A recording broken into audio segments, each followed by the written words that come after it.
তার হাত ধরে টেনে তাকে নিয়ে ছুটল বাড়ির দিকে। কৌতূহলবশত পরের দিন রাতে ভোলা আবার সেই জঙ্গলে ঘেরা মন্দিরের দিকে রওনা দিল। এদিকে ভোলা একা ছাড়বে না বলে ভয়ে ভয়ে বিশুও তার পিছু নিল।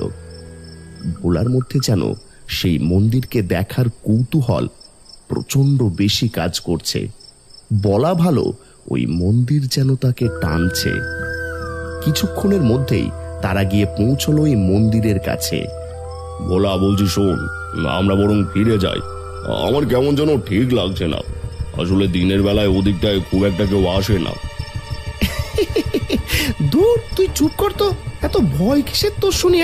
আর ওসব ভূত টুত বলে কিছু হয় না, বুঝেছিস? তুই একটাবার আমার কথাটা শোন। ভোলার বিশুর কোনো কথা না শুনেই তার হাত ধরে টেনে নিয়ে গিয়ে দাঁড়ালো মন্দিরের সামনে। তারপর দুজনে মিলে একসাথে পা দিল সেই জঙ্গলে ঘেরা মন্দির চত্বরে।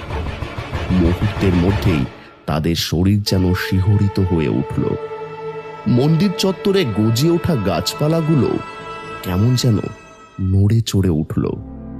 সেই সব উপেক্ষা করে ভোলা বিশুর হাতটা শক্ত করে ধরে সামনের দিকে এগিয়ে যেতে লাগলো। কিছুটা এগোতেই সামনে একটা বলি দেওয়ার হাঁড়ি কাঠ চোখে পড়ল তাদের।